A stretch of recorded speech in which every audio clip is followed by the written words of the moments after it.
What's going on? This is the Keene on Sports Show. I'm your host, George Keene, and today we got Solomon Piper joining us from Villanova University. Solomon, how's it going? It's good, George. How you doing, bro? Not bad, not bad. It's been a while. We used to do sports on the go together, so it's Yeah, a bit of a reunion. absolutely. So let's start about talking about the NBA. Let's start with the MVP conversation. Obviously, only about 16 games left for each team this season. It's coming down to the wire in each conference. And right now, obviously, Nikola Jokic looks like he's leading the way to win MVP. You got Shai Gilgeous-Alexander right behind him, Giannis, Luka. Some people want to throw in Jason Tatum's name, although he's on a great team, and Jaylen Brown might be even playing better than he is right now. But who's your MVP favorite? I mean, right now, I think I gotta go Jokic. I think the way that he leads his team, the way the Nuggets are really built around his offensive game and defensive game. I think he kind of controls that, and I think he's kind of in the front of the race, Yeah, to win the MVP. I think people are discrediting. Although I'm a Celtics fan, I feel like we're discrediting Jason Tatum too much just because you're on a good team. I think it's as simple as you're on the best team and you're contributing the most to winning, that should put you in high up in the conversation for MVP. Celtics are the best team in the league by a while, by a good margin. And so he's the best player on the best team in the league. That has to count for something. So I'd say if it was up to me, I'd go with Jokic. Jokic one, Tatum two, Shea Gilgeous-Alexander three. The way he's built that OKC yeah, team up this year and the way he's led that team, been yeah. super impressive. And I kind of want to see these guys, these new faces in the NBA, take a step forward, and they're doing that this year.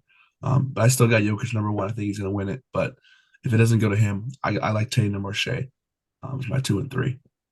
See, I like that. I like that list, but I got a problem with it. I got a problem with it, and I'm a Celtics hater. But Jason Tatum. I mean, you look at the Celtics play recently, right? I mean, Jaylen Brown has played unbelievable. In my opinion, you could make a good, solid argument that he's been the best player on your team this season, right? I mean, there's a thing, right? I think when it comes to Jason Tatum and Jaylen Brown, you're talking about two guys who are obviously all-star talents in the NBA.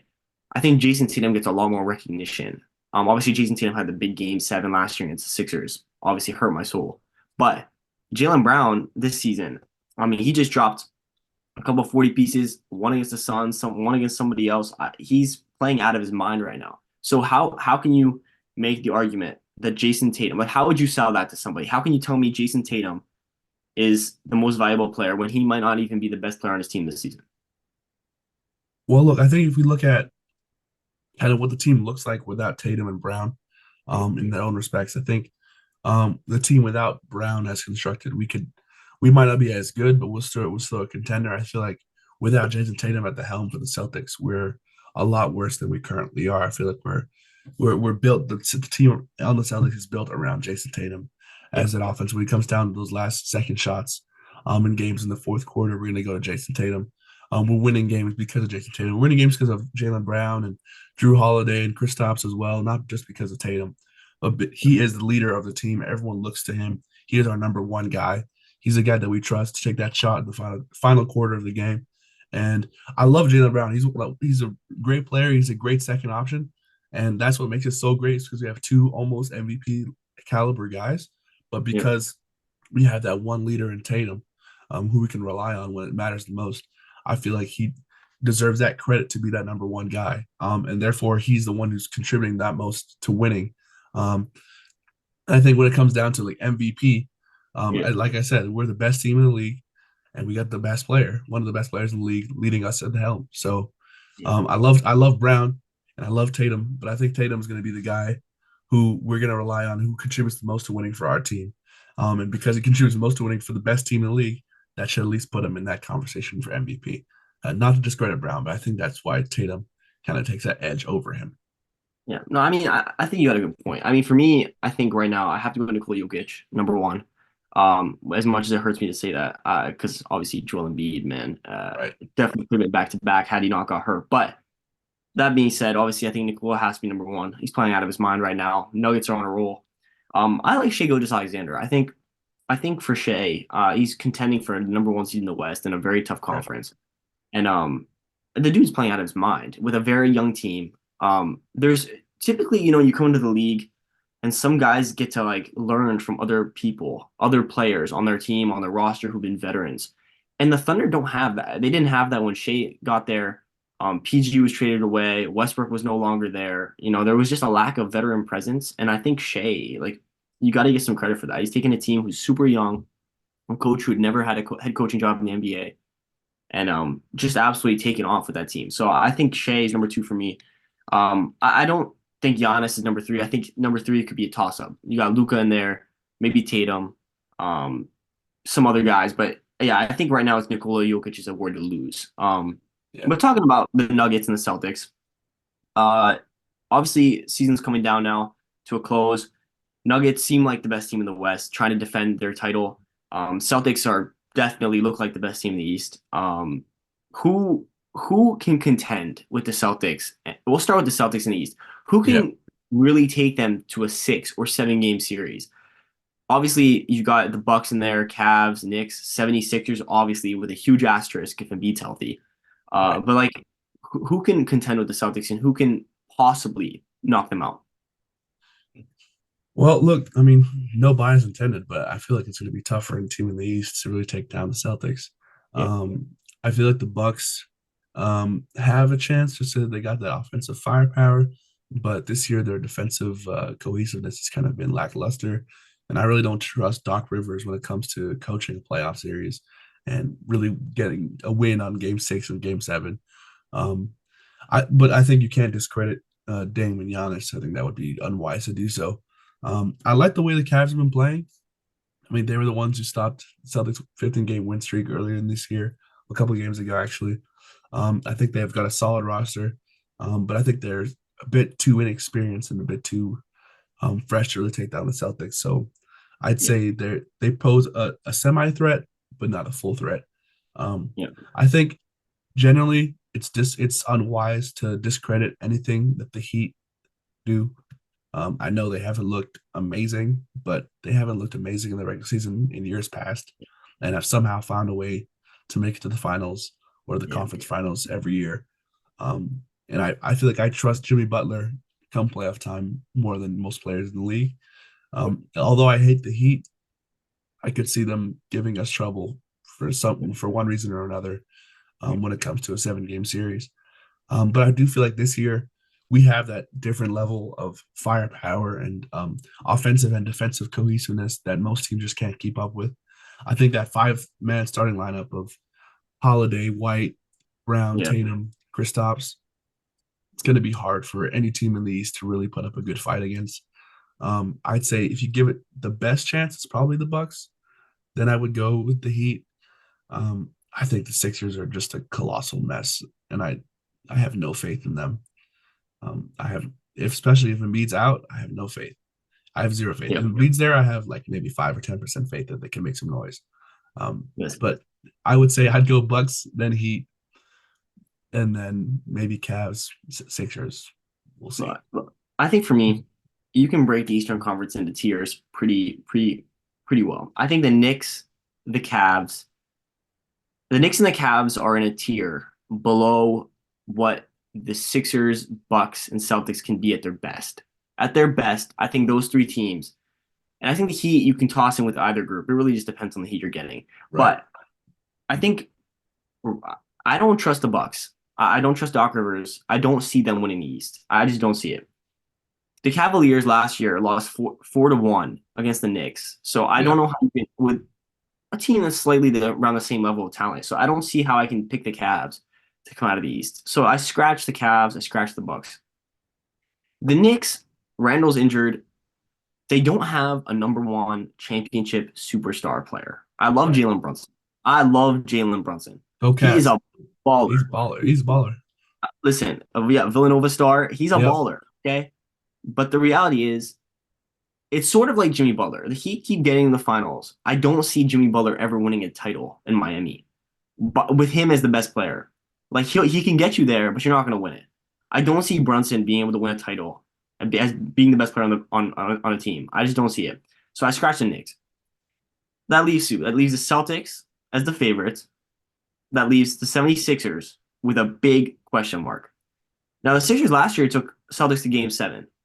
And then they choked after being up 3-2 in the series, which is what the Sixers do with Doc Rivers. I mean, I was expecting it. Okay, I had no faith. But Joel Embiid was playing like the best player in NBA history this year. He was out of his mind, averaging 35 points in 34 minutes. Only player to average more points than minutes since Will Chamberlain, bro.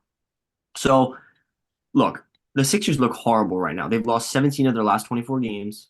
They are trash. They have no Yeah. offense. They can barely score 100 on a given night. Okay. But if Joel Embiid comes back healthy, beginning of April, gets a week or two of conditioning, and can come to the playoffs against, let's say, a Cavs in a like a 6 seed versus 3 seed series, I'm taking Philadelphia to win that series. I Yeah. see them beating the Cavs with a healthy Joel Embiid. Do you? I'd say so. Yeah, I feel if you Okay. face, you get the All right. Cavs, you get the Knicks or the Magic. I think the Yeah. Sixers take all of them down. But Okay. So you get to round two. You get to yeah, round two, round two. right? Yep. And then the winner of the three versus six series plays the winner of two versus seven. Yep. That would very likely be the Milwaukee Bucks. I Right. think, do I like a healthy 76ers against the Milwaukee Bucks team with Doc Rivers? I'll take my chances. I like, isn't it? Listen, isn't it story tale for Doc Rivers? Leave the Sixers, Yep. go to the Bucks, and choke a lead.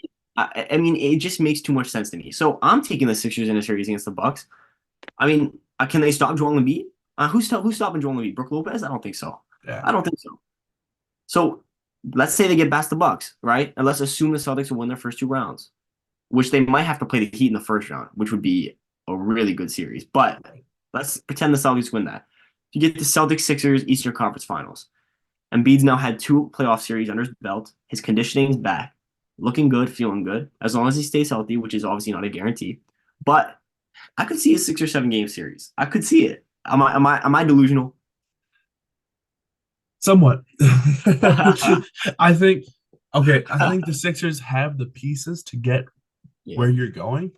I just there's a lack of faith in the I have a lack of coaches. faith. That's okay. No, we everyone else in the league, and I think that I don't think I just don't envision the Sixers really getting that far. Now, in this theory that you're presenting earlier, that makes some logical sense depending on what happens. But Yeah, Embiid has always struggled with health issues, and while he's been great in the regular season overall, he's been a good playoff performer, but he hasn't been up to the elite playoff performers in the league. that's fair. And I think that relying on him to come straight back in from injury, hop in and then go straight into basically straight to the playoffs after a week or two, and play it like we know he can play, might be a lot for him to do, especially with his history of injuries. Yeah, And I think that whether we're playing, I think you guys can win a first round playoff series. That's definitely in question for sure. You can beat the Cavs. You can compete with the Knicks and the Magic. I think you can beat all those teams. When it comes to that second and then the conference finals, um, it's become a real game of hairs in terms of you and the Bucks and the yeah, Heat who can really try and get out and face the Celtics. Um, I'd say you could definitely beat the Bucks. You could definitely lose to the Bucks too. And yeah, that goes both ways. And yeah, I personally, I if you make it to the Celtics, I feel like there's no way, there's no shot that you will get past 5 games with them. Maybe a six, maybe a six. I just I don't envision the Sixers having like the defensive players to guard all that starting five for the Celtics. I feel like there's too much spacing, too much shooting, too much offensive creation to where you have 5 guys on the Sixers who can guard Holiday, White, Brown, Tatum, Porzingis. I feel like it's too much for them. And then on the defensive side, we've got some defensive playmakers who can hang with Maxi, who can hang with Embiid, not hang with him, but at least contain him somewhat. And then we're yeah, gonna have to rely on the Sixers' third and fourth and fifth guys, and that's where it yeah. becomes a little more questionable. So, I mean, since I'm living in Philly and we get a day off school, the farther the Sixers go, sure, let's have them go as far as possible. But I'd say it's gonna be real hard, really really hard, and Uh, we'll see I what think happens. I think for the Celtics, the key is going to be Porzingis. I think Right. Porzingis poses a huge problem for a lot of teams. He can shoot the ball wherever he catches it. So the question is, number one, obviously he's dealing with a hamstring injury right now. Yeah. Can he stay healthy? He's never had to play in a meaningful playoff series. Right. right? I mean, playing in Boston against a Philly, a New York in the Garden, or the Bucks and Giannis, like it's going to be something he's never had to experience before. So my only question for the Celtics, actually, I have two questions: is Porzingis come playoff time, and Mr. Joe Mazzulla himself? Yeah. I think Joe Mazzulla, if in my opinion, obviously there's some bias, but Nick Nurse, I think is a better coach than Joe Mazzulla. But Joe Mazzulla has the better team. And so the question is, can Joe Mazzulla just be a good coach? He doesn't have to be crazy or great. He just needs to make sure he doesn't mess up what they have because Right. there's no reason not to get to the finals. There isn't. The Sixers are hurt. The Bucks are struggling. Doc Rivers is the coach of the Bucks. That I mean, that basically puts you out of contention. Um, the Knicks are hurting. Jalen Brunson's their best player. He's not going to contend. The Cavs, like the Celtics, this should be their year to get back to the title and contend with whoever comes out of the West. Right. So let's talk about the West. Obviously, Denver, defending champs. I think. I mean, if it was me, I'm predicting a Boston Denver NBA Finals right now. But which team, in your opinion, has the best shot to knock off the Nuggets? I gotta go with the Clippers. I think that they've got enough offensive firepower to make it tough on the Nuggets. Um, they got some defensive playmakers too. Obviously, Harden is kind of a liability on defense, but they got some guys out there. I like. Liability in the playoffs. Yeah, but they might face the Nuggets first round, and I think that's going to be a tough or a second round actually, but that'll be a challenge for the Nuggets. It's not going to be a cakewalk. I think they're going to pose a real threat come playoff time when if they have that cohesiveness. I like Ty Lue as a coach too. I think I can rely on him. He's a championship winner. He's proven it before, and he's got the guys. If you Yep. Westbrook, Harden, PG, Kawhi, they've got some playmakers on there, and I think that while they have struggled, I feel like this might be their year if they're all healthy to make it out. Now that's a big if. They are never healthy. They're never once healthy, and I keep having faith in the Clippers every year, and they never seem to not disappoint me. So we're gonna see what happens. I The don't know, Clippers but right now, like you talk about the Clippers, they yeah, got Westbrook recovering from a broken hand. yep, They've got Kawhi Leonard just left the game with, I think, was it back or neck spasms? It seems like it's getting to that time of year where right, stuff starts to fall apart. And I agree with you. I think the Clippers, when they're healthy, with James Harden and Paul George and Kawhi Leonard, that's tough to beat. That is right, very hard to beat.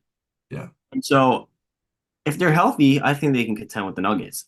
At the same mm, time, though, their floor could be a first round exit because you don't know who's playing, right? I think along with them, you have to look at teams like the Thunder. I don't. If you tell me right now the Thunder end up with the number one seed and they got to play the Lakers or the Warriors or the Suns in the first round or the Mavericks, I'm not. I don't know if I'd take the Thunder against any of those teams. yeah, Like that's the problem. I love Shea Gilgeous-Alexander. They're young. They don't have the experience of the playoffs. right, I don't see them beating any one of those teams. And then the Timberwolves are the same way. You got Karl Anthony Towns who just tore his meniscus, just got surgery, so dealing with the same thing Embiid's dealing with, but he's like 3 weeks later, 4 weeks later, he's not going to come back for the first round. So I don't see the Timberwolves winning a first round series against any of those teams.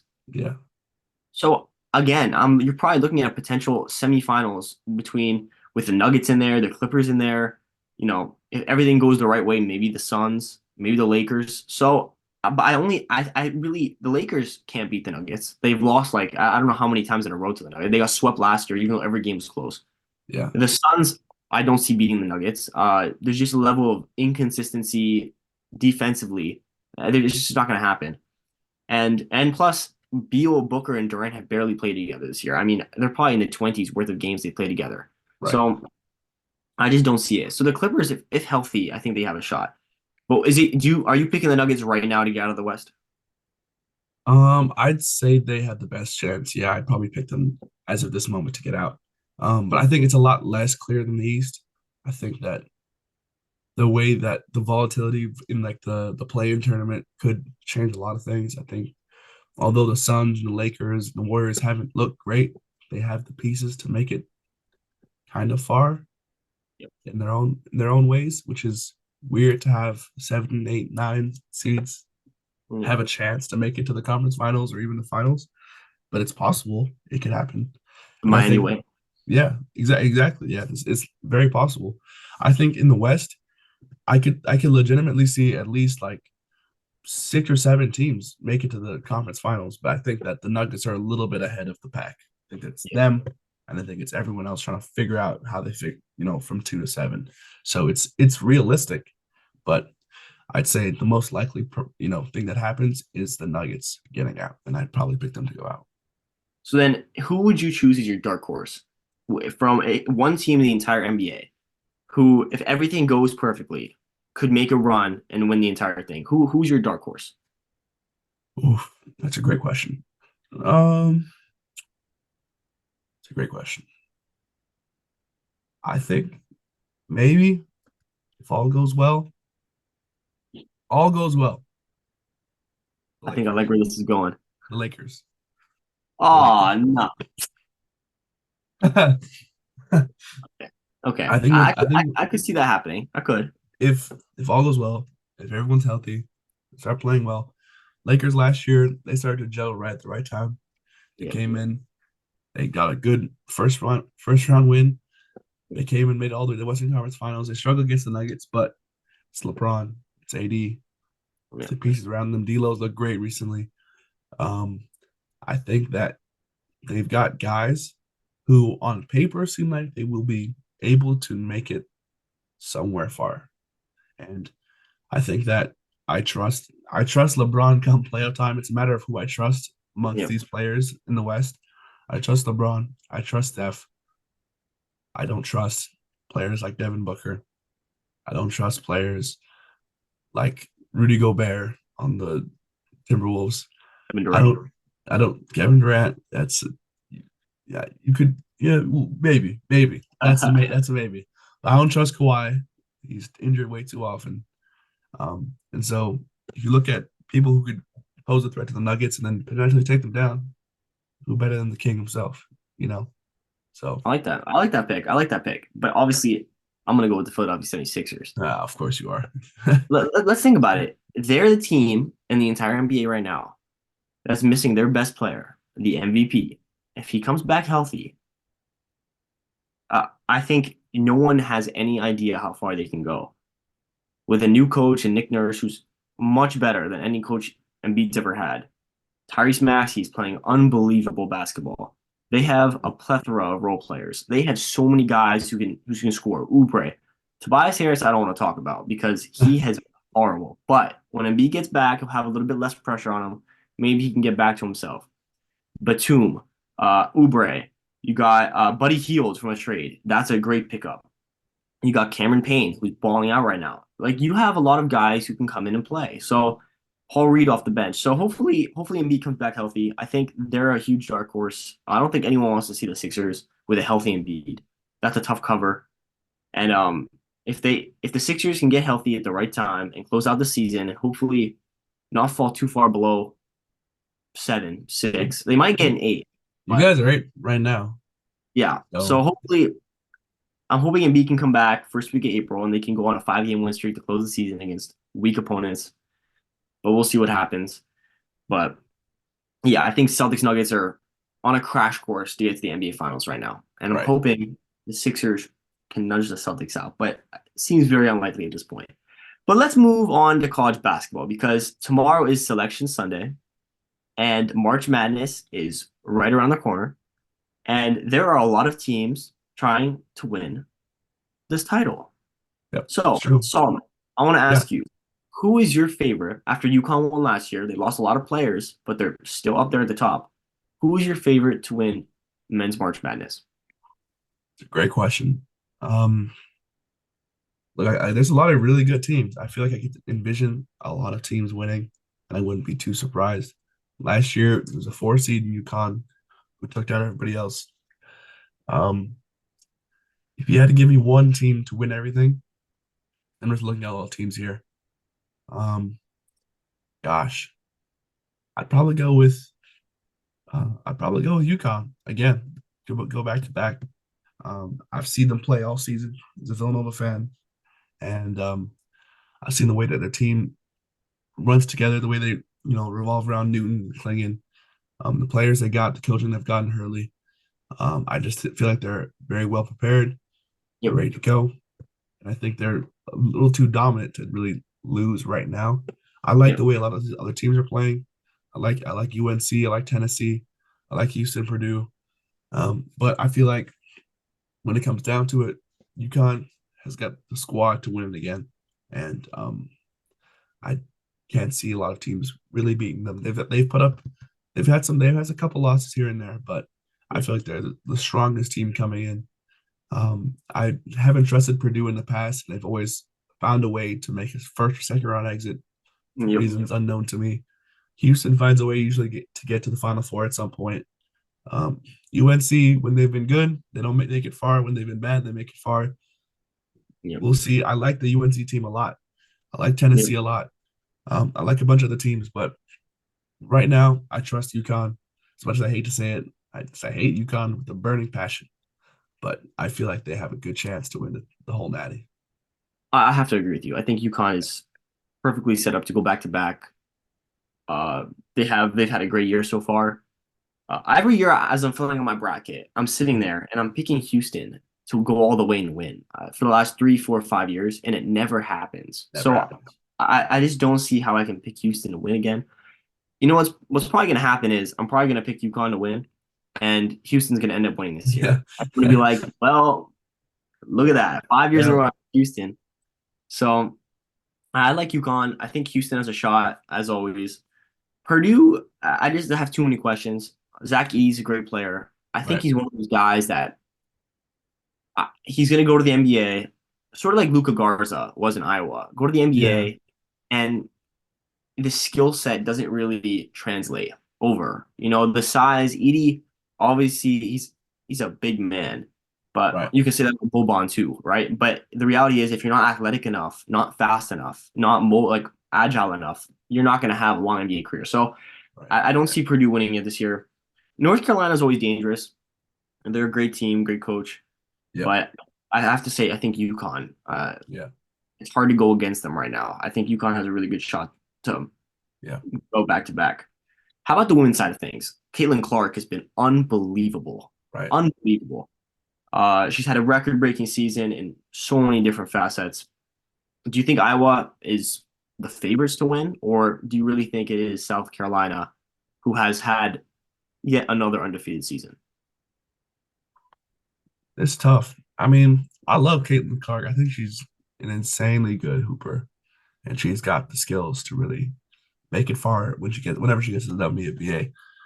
She is that talented, and I think that Yeah, you could see the level of dominance from her for years to come. yeah, But I think the way that Don Staley's brought this South Carolina team to the tournament, they're going to be really tough to beat by anybody. Like really tough, yeah, really, really tough. We could see the first undefeated season, you know, in a long time. And don't, I can't envision someone legitimately putting up a really strong fight against them. There's some good teams like USC. I like Stanford. I like teams like Texas as a 2 seed. Even 3 seed UConn, Ohio State. But South Carolina looks like they might run away with the whole thing, in yeah. my I have to opinion. agree. I think South Carolina is the favorites. It's hard to go against them in Don Staley. Right. A lot of great teams. Obviously, great players can win you a lot of games. I don't know if Kaylin Clark can win the entire tournament against a full-rounded South Carolina team. You get LSU in there, you can throw in there. You got obviously Paige Beckers and UConn. But yeah, I think South Carolina got to be the favorite. Right. But let's talk about another player who's received some scrutiny. Obviously, not all of his fault because of who his father is, but Bronny James has become a fascinating topic to talk about because he obviously he's a good basketball player. He's playing at USC. Um, he's coming off the bench. Obviously, he had the cardiac arrest Right. and has now bounced back and looked good. And we're all so happy for Bronny. But he's averaging 5 points a game, 3 rebounds, 2 assists on 37% field goal in 19 minutes. So that when you hear that, it doesn't really sound like an NBA ready player. So my question to you is, can Bronny James enter this upcoming draft and expect to be drafted by a team? I mean, I think if he enters the draft, he'll be drafted. I think this is like one of the weakest draft classes we've had in like the last 5 years. I think Bronny has the tools. I think drafting in the NBA is not necessarily about statistics that you put up, right? Given his statistics are not amazing, but it's more about the tools and the athleticism and the things that you have that you can bring to the next level that can translate. I think what he has that can translate is that defensive aggressiveness, that playmaking ability, the jump shot.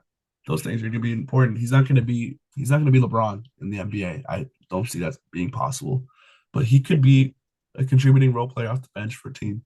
That's very possible. But more so, I think if he decides to enter the draft, he will someone will take him knowing that they could get LeBron. I think that's the way that they envision it too. Yeah, They at the worst case scenario, they get a decent role player. At best, they get a decent role player and LeBron, who even yeah, if he isn't at his best, will contribute to that team and that will make them a lot richer in jersey sales and get people to yeah, come out and watch games. And that'll be a good business move, at least for whatever team would yeah, take him.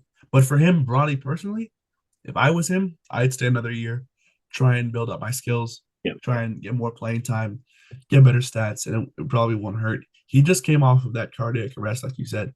So it's a miracle that he's playing right now. So that's the most important thing is that he's healthy, yeah, and that he's doing well.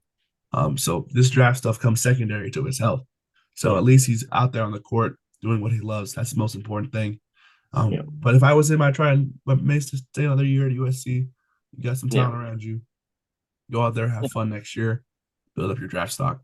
But if he decides to go in this year, he'll get drafted. I think at least in the second round minimum, and Yeah. then Yeah. see what I happens. think the smart decision is to stay another year at USC. I Yeah, think you probably get more minutes, probably a starting role.